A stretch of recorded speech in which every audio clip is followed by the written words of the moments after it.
अधूरा सच। एक shopping mall में दो आदमी काम करते थे। एक का नाम मित्तल और दूसरे का नाम अमित था। दोनों 5 सालों से उस मॉल में एक साथ मिलकर काम करते थे और दोनों ही अपने काम में काफी ईमानदार थे। उस मॉल में एक नियम था कि वहां हर दिन किसी एक आदमी को वहां घटने वाली घटनाएं एक डायरी में लिखनी होती थी, जो सीधे उसके मालिक द्वारा पढ़ी जाती थी। मित्तल एक दिन किसी वजह से शराब पीकर काम पर गया।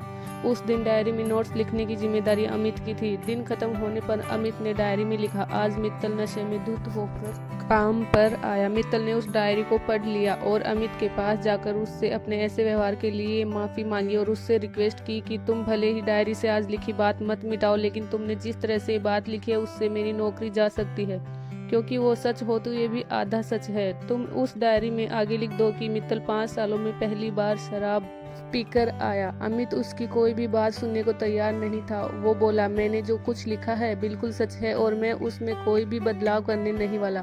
उस दिन डायरी पढ़ने के बाद मॉल के मालिक ने मित्तल को अपने पास बुलाया और उससे वार्निंग दी कि अगर वो दोबारा ऐसे हरकत करता है तो उसे अपनी नौकरी से हाथ धोना पड़ेगा। कुछ दिन बीत गए और अब डायरी में नोट्स लिखने की बारी मित्तल की थी। दिन का पूरा काम खत्म करने के बाद मित्तल डायरी में लिखा, अमित आज शराब पीकर नहीं आया था। अमित जो उस वक्त मित्तल के पास ही खड़ा था, वो मित्तल से बोला, अरे भाई तुम ये क्या लिख रहे हो? मित्तल बोला, सच ही तो लिख रहा हूँ, क्या तुम शराब पीकर आए थे? अमित बोला, नहीं, लेकिन तुमने जो लिखा है उसे पढ़कर ऐसा लगता है जैसे मैंने सिर्फ आज शराब नहीं पी और मैं रोजाना शराब पीकर आता हूँ। तुम्हें लिखना ही है तो ऐसा लिखो कि बाकी दिनों की तरह आज भी अमित शराब पीकर नहीं आया। मित्तल बोला, उस दिन मैं तुम्हें यही बात समझाने की कोशिश कर रहा था कि आधी बात का आधे सच का संदेश मीनिंग कुछ और निकलता है। कोई बात नहीं, तुमने चाहे मेरी बात नहीं मानी, लेकिन मैं ऐसा नहीं करूँगा। और मित्तल ने डायरी में वैसा ही लिख दिया जैसा अमित ने रिक्वेस्ट किया था।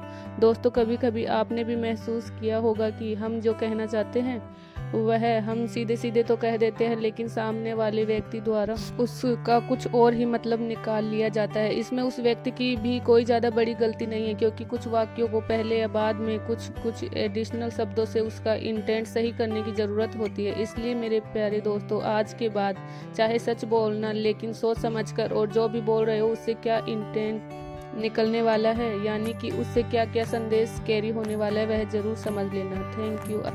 अगर यह कहानी अच्छी लगी हो तो चैनल को सब्सक्राइब जरूर करें, लाइक करें, शेयर करें।